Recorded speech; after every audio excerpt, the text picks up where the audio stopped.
плодна соработкава. Да, благодарам. Ова е за вас, за мене. Раката подадена од општина Карпош никош нема да забораваме, посебно овие тешки. Општина Кочани ја задеси невидена трагедија во која што 62 млади лица трагично го загубија, на најсуров начин го загубија својот живот. Сочувствува со Кочани не само кочанчани и цела Македонија, верувам и целиот свет со она што се случи.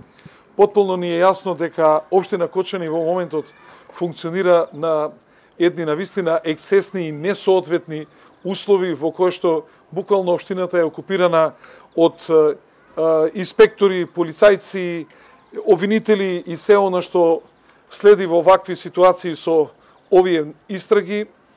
По мене многу исправно што веде градоначалникот, овој млад човек, што сака во овој временски период, во оваа тешка ситуација, да побара помош од колеги и градоначалници, како со совет, така и евентуално со кадровско доекипирање, затоа што неговата општина не функционира во моментов нормално, да помогнеме сите, не само општина Карпош, туку сите што можеме да помогнеме нормално за да функционира општината Кочани.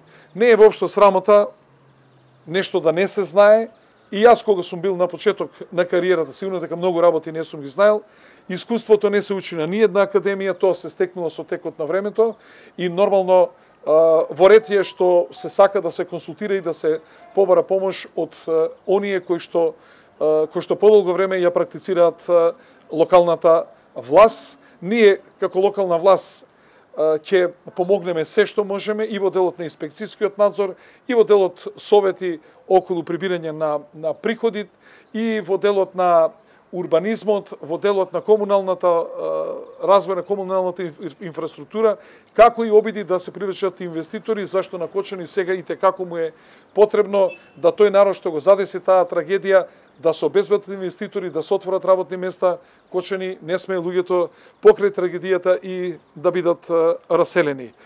Така да ова наша средба доаѓа во вистинско време. Тука се нашите колеги кои што веројатно дел од нив и ќе заминат деновиве за Кочани да дадат помош токму во оној дел што значи инспекцијскиот надзор, бидејќи ние имаме многу поголемо искуство во организирање и на единиците за заштита и спасување. Да повторам дека ние сме единствена општина која што има единица за заштита и спасување. Она што го правиме по објектите, по другите, по стамбените, индивидуалните домови и така натаму, сето тоа искуство ќе се обидеме да го пренесеме, а драго ми е што овој млад човек сака искуства позитивни да ги прифати и да ги имплементира во неговата општина.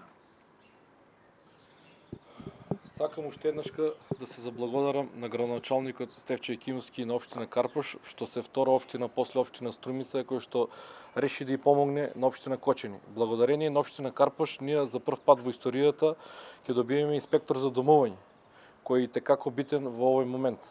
Исто така, во делот за безбедноста, како што каже градоначалникот, в следниот период приоритет ни е безбедноста во градот, бидејќи знаеме дека постојат уште објекти каде што тлее таа опасност која што не дај Боже повторно може да надојде, и ние ќе направиме се за да енергично се справиме со истите проблеми и ќе направиме се за да успееме да се издигнеме од оваа ситуација во која се наоѓаме. Верувајте, потешко не може ни да биде. Меѓутоа, јас свесно се нафатив на оваа ситуација, свесен сум за предизвикот и со максимална поддршка како од колеги градоначалници и Кочанската заедница, ние ќе надминеме оваа ситуација и ќе излеземе посилни и попаметни. Значи, процесот мора да го искористиме за да ја научиме лекцијата и да ги смениме навиките. Што е било пред несреќата, треба да се сменат лошите навики и сите ние заедно само може да ја научиме оваа скапа лекција. Значи, Македонија мора да ги смени сите лоши навики и да ја научи оваа скапа лекција и истите грешки да не се повторуваат во иднина. Рековте дека има се уште објекти кои што представуваат потенцијална тлеа опасност. За каков тип на објекти станува збор и како планирате да се справите со тоа? Тоа се угостителски објекти кои што се наоѓаат во стамбено деловен простор. Подпишавме меморандум со општина Струмица, таа е неколку месеци пред нас во тој процес, ќе ни помогнат логистички, еве во патот доаѓајќи до самата општина ни стигна и допис од полициска станица дека барат 5 инспектори од општина Кочани за да за нивните потреби.